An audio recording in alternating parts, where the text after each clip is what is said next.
홍수의 심판이 끝이 났습니다. 모든 생명을 물로 다 휩쓸어 버리시는 홍수가 방주 안에 있는 생명들에게는 조금도 영향을 미치지 못하도록 우리 하나님이 돌보셨지요.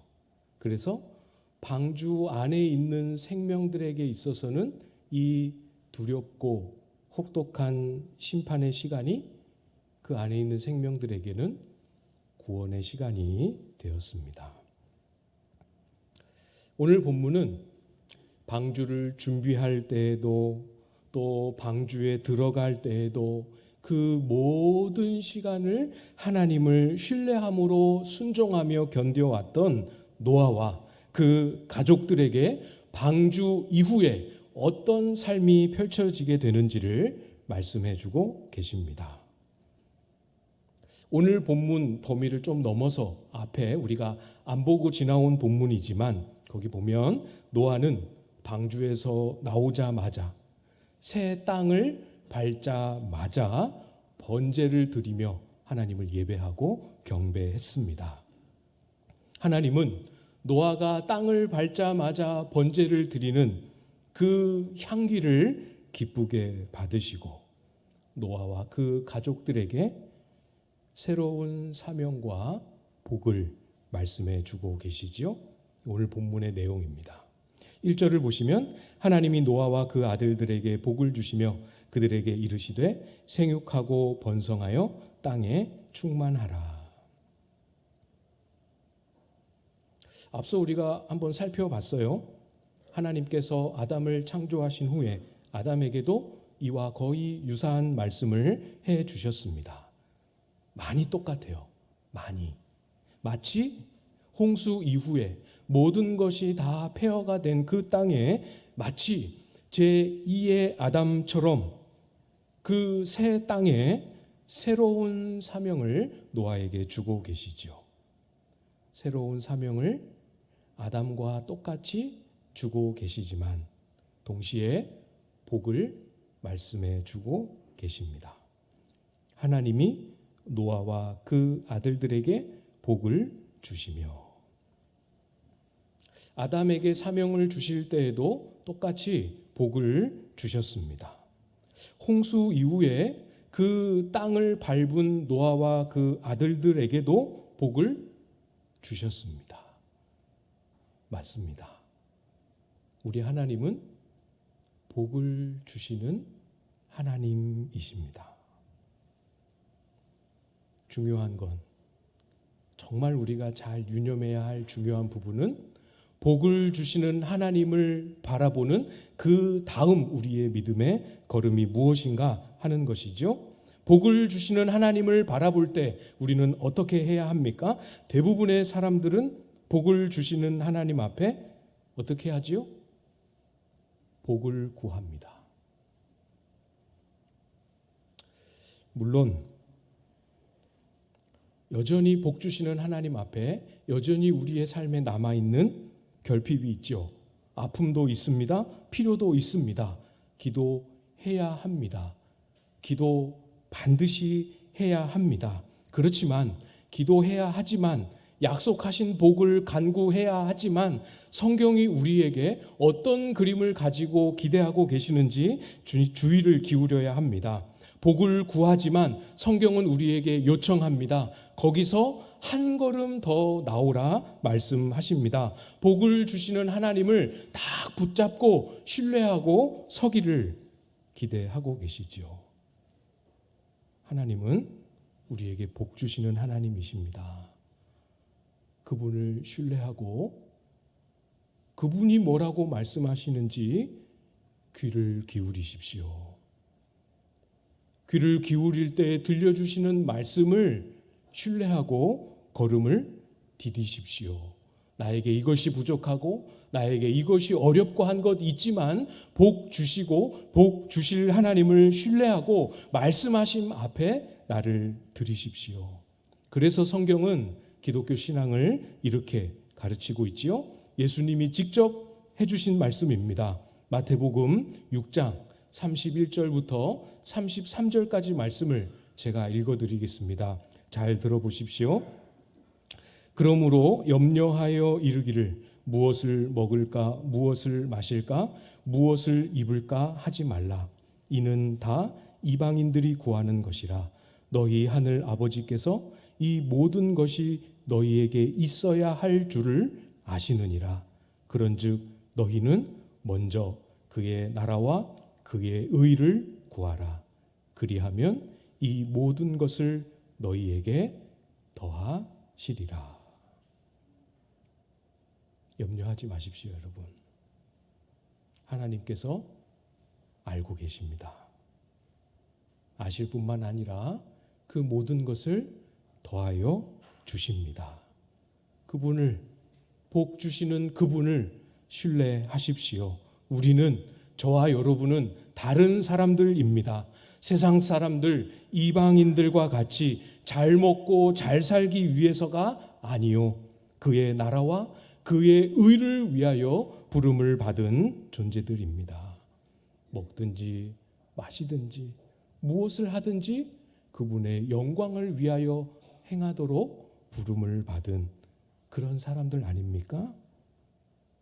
여러분, 잘 기억하십시오. 우리 하나님을 나의 필요를 위한 수단으로 여기면 안 됩니다. 나의 야망과 나의 성취를 위한 도구로 신앙을 사용하려고 하면 안 됩니다. 여러분의 기도의 제목들, 늘 기도하는, 요즘 마음을 많이 기울이고 있는 기도의 제목들, 적어놓은 기도 수첩들을 잘 살펴보십시오. 어떤 내용들이 있으십니까? 자녀의 성공과 평안, 손주들의 학업과 진로, 여러분이 지금 하고 계시는 사업, 가정과 모든 권속들의 형통, 말씀드렸지만 기도해야 합니다. 그런 기도를 하지 말라는 말씀이 아니지요. 그런 기도가 덜 중요하다는 뜻은 아닙니다. 그렇지만 여러분, 그러한 기도 제목들 외에 하나님의 나라와 하나님의 영광과 하나님의 이름을 위한 간구는 어떤 내용들로 내 기도 수첩에, 내 기도 제목 리스트에 들어와 있는지 한번 찾아보십시오. 마음으로 대답해 보십시오. 하나님의 나라가 임하고 뜻이 이 땅 가운데 우리의 삶에 이루어지고 그 이름이 우리 가운데에서, 이 세상 가운데에서, 한국 교회 속에서 거룩히 여김을 받고 하는 이 기도의 내용들은 주기도문 할 때, 모임을 폐할 때, 그때 외에는 한 번도 내 입에 오르내리지 않고 있다면 우리는 하나님을 나를 위해서 이용하고 신앙을 나의 목적을 위한 수단으로 사용하고 있지는 않는지 우리 자신의 신앙을 잘 점검해 봐야 합니다. 하나님은 어떤 분이시라고요? 복 주시는 분이십니다. 그러니까 신뢰하고 간구하고 그 다음 그분께 맡기십시오. 그리고 우리의 필요에서 잠시만 눈을 떼어 하나님을 바라보십시오. 무엇이 하나님이 기뻐하시는 일인지, 무엇이 하나님의 영광을 위한 일인지, 이 시대와 이 교회의 현실을 바라보는 우리 하나님 아버지의 마음은 어떠한지 잠시만이라도 우리의 필요에서 눈을 떼어 주님의 마음과 뜻을 묵상하실 수 있기를 부탁을 드립니다. 복 주시는 하나님, 저와 여러분에게 어떤 복을 주셨는지 살펴볼까요? 3절 말씀입니다. 3절 말씀 여러분이 한번 읽어주시겠습니다. 3절 시작.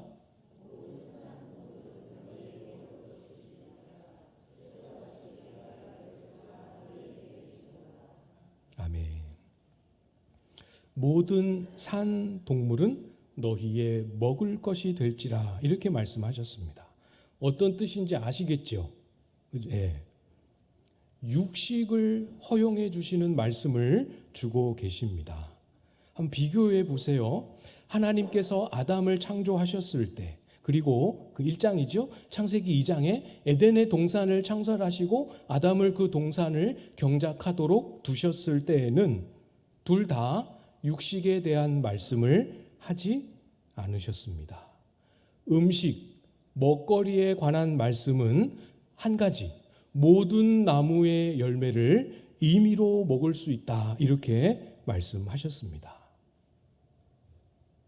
그러니까 굳이 오늘 맥락으로 와서 쉬운 표현으로 굳이 표현해 보자면 채식이죠. 그걸로 충분했습니다. 그러나 상황이 바뀌었죠. 아담과 하와의 범죄 이후로 땅은 저주를 받았습니다. 어떻게 말씀하셨지요? 평생 수고하고 땀을 흘려야 그 땅의 소산을 먹을 수 있게 되었습니다. 땀과 수고가 없으면 땅은 저절로 음식을 내지 식물을 내지 않았습니다. 가시덤불과 엉겅퀴를 내는 그런 존재로 바뀌었습니다. 홍수 전이었죠. 홍수 전에도 그러했는데 홍수 후에는 그나마 있었던 모든 식물들도 홍수에 의해서 다 휩쓸려 버렸습니다.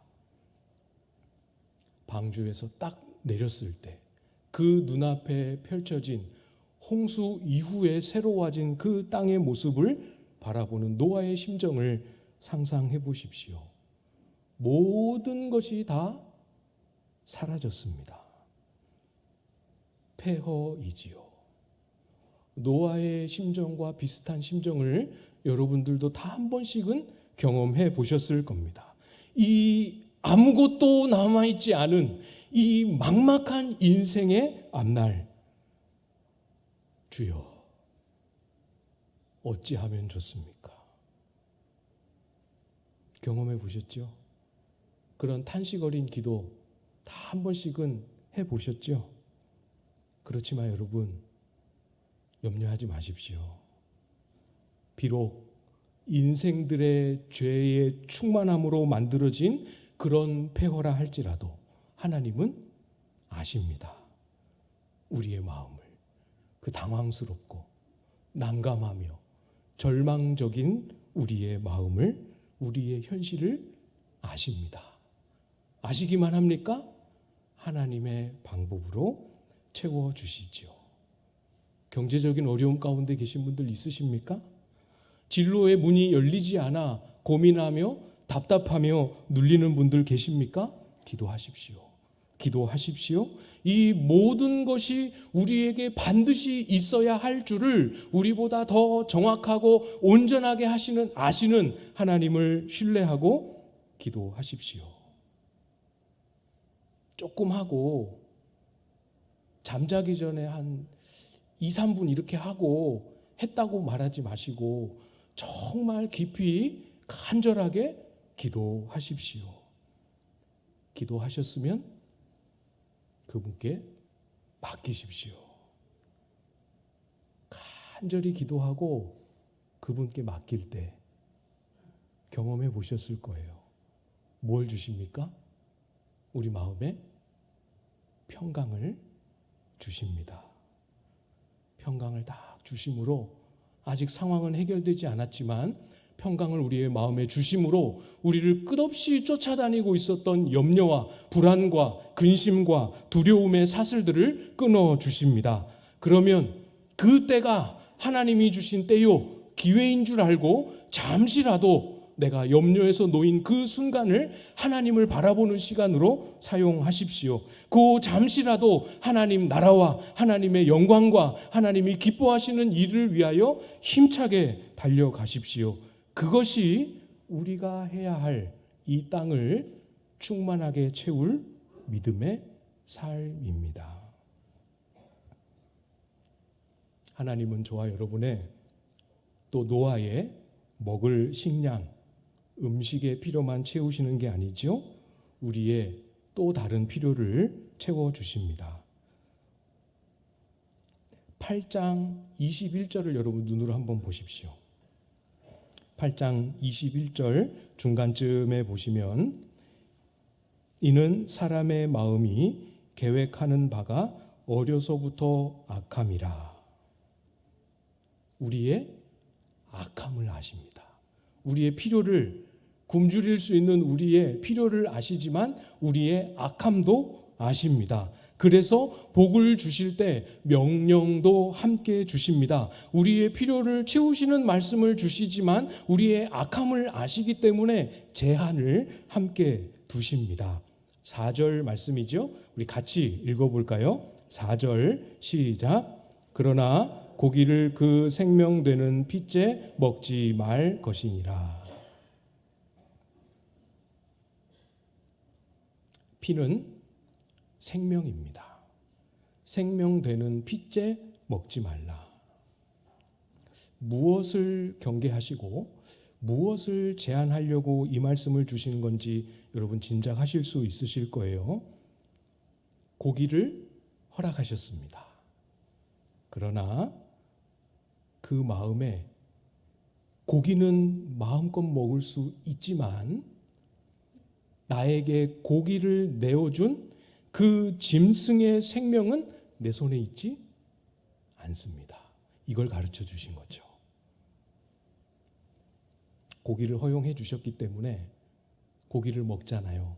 근데 우리처럼 이렇게 쿠팡으로 주문하고 정육점 가서 떼다가 먹을 수 없잖아요. 도축을 해야 합니다. 직접 짐승의 목을 꺾고 도축을 해야 합니다. 사람의 악함이 어떤 마음을 먹는 거예요? 이 양, 이 소, 이 짐승 내가 마음대로 해도 되는구나. 그렇게 생각하지 말라고 짐승을 도축할 때 그 피를 다 빼서 땅에 쏟으라 명령하셨습니다. 동물이 내 손에 의해 생명을 내놓기도 하고 동물이 내 앞에서 두려워하며 도망을 치고 동물이 내 앞에서 약함을 보인다 할지라도 그 앞에서 내 강함을 가지고 그 피조물의 약점을 이용하고 그 약함을 공격하고 그 위에 지배하고 군림하여서 생사여탈권이 나에게 있는 것처럼 행동하지 말라 하시는 명령입니다. 이해되시죠? 그러니까 이 말씀을 보시면서 그러면 목사님 선짓국 먹어도 돼요, 안 돼요? 생각해 본 적 있으시죠? 스테이크를 그러면 미디엄이나 레어로 먹으면 안 되고 웰던으로만 먹어야 되나요? 이제 그런 고민 안 하셔도 되는 거 아시겠지요? 취향대로 마음껏 드십시오. 이 양식을 하나님이 주신 것을 감사함으로 받으십시오. 어떤 연약한 피조물도 어떤 연약한 존재도 내가 함부로 할 수 없음을 고백하면서 마음껏 편안하게 드셔도 됩니다. 이 명령은 사실 고기에 한정된 육식에 한정된 말씀이 아닙니다. 6절 말씀을 보시면 다른 사람의 피를 흘리면 그 사람의 피도 흘릴 것이니 이는 하나님이 자기 형상대로 사람을 지으셨음이니라. 사람의 피를 흘린다. 이것은 무슨 뜻입니까? 그 사람의 생명에 손을 댔다. 그런 뜻이죠. 그러면 그 사람의 생명에 손을 댄 사람은 자기의 생명을 내놓아야 합니다. 자기의 피도 내놓아야 합니다. 왜 그렇습니까? 그 사람은 나와 똑같이 하나님의 형상을 따라 지음받은 존재이기 때문에 그렇지요. 우리의 악함을 아십니다. 시작은 고기였습니다. 육식이었습니다. 그러나 직접 하나님 앞에 이 동물을 도축하며 고기를 먹을 때 아신 거죠. 우리가 거기에 머물지 않고 어디에 손댈 줄 아신 것입니다. 고기와 상관없이 꼭 필요한 식량과 상관없이 동물의 목숨에 손을 댈 것을 아셨습니다. 동물의 목숨을 함부로 하는 인간들이 어디에까지 손을 댈지 하나님은 아셨습니다. 사람의 이웃의 생명에까지. 놀라운 내용이 아니죠. 이미 우리는 인간의 역사를 통해 충분히 보았습니다. 아니, 성경 안에서도 가인의 후손의 삶에서 확인했습니다. 뒤에 보면 사냥꾼이라는 존재가 등장합니다. 고기와 상관없이 자기 힘을 가지고 동물을 많이 사냥합니다. 힘이 없어서 동물을 많이 사냥할 수 없는 사람들에게 쉽게 고기를 나누어 주면 좋겠지만 그렇지 않지요. 물건을 받거나 돈을 받고 팝니다. 그 삶이 지속될수록 그 연약한 짐승을 직접 사냥하기 힘든 사람들은 점점 종속되겠지요. 돈이 없고 고기와 바꿀 수 있는 물건이 없을 때 어떤 일이 벌어집니까? 본인의 인격과 본인의 신분을 팔고 노예가 되는 것이지요. 그래서 구약에 하나님이 절대로 노예로 삼지 말고, 노예로 삼았다 하더라도 반드시 속량할 것을 명령하시지 않았습니까? 인생이 그렇습니다. 힘과 권세를 가지고 그 존재와 인격의 생사여탈권이 나에게 있는 것처럼 여기는 것이 인생의 악함이지요. 인간 역사에 드러나는 이런 악함이 나 한 사람의 개인의 악함과 분리되어 있지 않습니다. 현대 사회가 가지고 있는 법, 제도, 도덕적인 문화, 체면 문화, 이런저런 사상과 가치관, 이런 것이 아무것도 없고 주변에 그것을 평가해 줄 아무도 존재하지 않고 하나님의 명령과 우리의 가족만 온 지구상에 덩그러니 남아있다고 생각해 보십시오. 그러면 나는 인간 역사에 등장했던 그 수많은 사람들과 그 악한 이들과 과연 다를까? 여러분, 장담할 수 없습니다. 장담할 수 없습니다. 지금 많은 제도와 통제할 수 있는 질서들이 우리를 강력하게 통제하고 있을 뿐이지요. 그런 인생의 악함을 인정하고 주님 앞에 엎드리는 것이 복음 아니겠습니까? 땅에 충만할 것을 말씀하시면서 주셨던 복 한 가지가 더 있습니다. 오늘 본문의 범위를 조금 넘어서는데요. 9장 11절 말씀을 보겠습니다. 11절, 9장 11절 말씀 여러분이 한번 읽어주시겠습니다. 시작.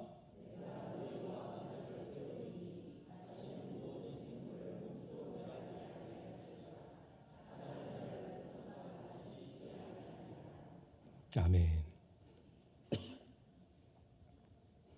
홍수로 땅을 멸하지 않겠다. 홍수로 생물을 멸하지도 않겠다. 약속해 주고 계시죠. 우리가 11절만 봤지만 그 앞뒤 맥락 안에 정말 많이 반복하여 말씀하십니다. 그리고 다시는 홍수로 심판하지 아니하겠다라는 증표로 무지개를 만들어 주셨습니다. 여러분, 무지개가 언제 보이죠? 네, 들리진 않지만 맞는 것 같아요. 비가 온 후에 비가 막 개이는데 햇볕이 이렇게 착 비치면 대체로 그때 무지개가 보이지 않습니까? 아, 얼마나 감사한지. 노아 이후에 살던 동물과 노아와 그의 가족들 이후에 살아야 할 인생들은 비 오는 일이 여러분 얼마나 두렵고 무서웠겠습니까?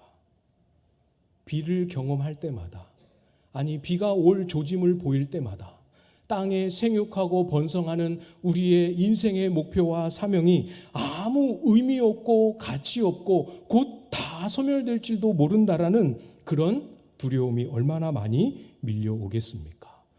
열심히 순종하며 살면 뭐하나? 사람의 악함이 바뀌지 않고 세상의 악함이 바뀌지 않는데 사람들은 또 악함을 반복할 것이고 하나님은 또 그 앞에 진노할 것이고, 노아가 아무리 경건하게 살아도, 노아의 아들들이 아무리 믿음 가운데 살아도 인간의 악함과 인간 역사의 어둠은 달라지지 않습니다. 그 말은 정확하게 맞습니다. 그렇지만 하나님이 말씀하시고자 하시는 의도가 무엇입니까? 그 말은 정확하게 맞지만 인간의 악함이 바뀌지 않는다고 해서 우리가 믿음으로 순종하며 살아가지 않을 이유가 안 되는 것이죠. 해봐도 결국은 하나님의 심판이 올 것이다? 아닙니다. 그 앞에 어떤 선한 열망도 의지도 노력도 가지기 어려운 우리의 현실, 우리의 두려움, 우리의 연약함을 아시고 또 복을 주십니다. 홍수 걱정하지 마라. 절대로 안 할 거야. 또 말씀하십니다. 다시는 홍수로 생명을 멸하지 않을 거야. 또 말씀하십니다. 무지개를 보여주시고 무지개를 봐라. 무지개가 뜰 때마다 내가 홍수로 멸하지 않겠다라고 했던 이 약속을 내가 마음으로 기억하고 지킬게 말씀하십니다. 정말 주님 다시 오실 때까지 홍수로 우리가 살아왔던 삶의 터전과 믿음의 여정을 다 진멸하시는 일은 다시는 하지 않으실 것입니다. 낙심하지 말고 두려워하지 말고 세상이 바뀌지 않을 거다 이런 말에 속지 말고 하나님을 의지함으로 주님 나라를 붙잡고 섬기는 삶을 지켜내십시오. 고린도전서 15장 57절 58절에 이렇게 말씀하셨습니다. 우리 주 예수 그리스도로 말미암아 우리에게 승리를 주시는 하나님께 감사하노니 그러므로 내 사랑하는 형제들아 견실하며 흔들리지 말고 항상 주의 일에 더욱 힘쓰는 자들이 되라. 이는 너희의 수고가 주 안에서 헛되지 않은 줄 알미라. 아멘. 사랑하는 성도 여러분, 무지개를 기억하십시오. 무지개를 만들어 보여주시고 비가 개일 때마다 우리에게 만나게 하시는 주님의 마음을 기억하십시오. 홍수로 다시 세상을 멸하는 그 일은 다시 일어나지 않을 거다 하시는 주님의 마음을 붙잡으십시오. 우리의 이 땅에서 행하는 참 작지만 참 부끄럽지만 우리가 멈추지 않고 행했던 믿음의 수고를 헛되게 하지 아니하실 우리 하나님 아버지이십니다. 우리의 형편과 우리의 필요와 우리의 한계를 아시고 우리의 모든 필요한 것을 복주시는 이 하나님 같이 딱 붙들고 힘을 내어 우리에게 주신 삶을 하나님 의지함으로 이 땅 가운데 충만하게 포기하지 않고 만들어가는 저와 여러분들 다 되실 수 있기를 주님의 이름으로 축복합니다.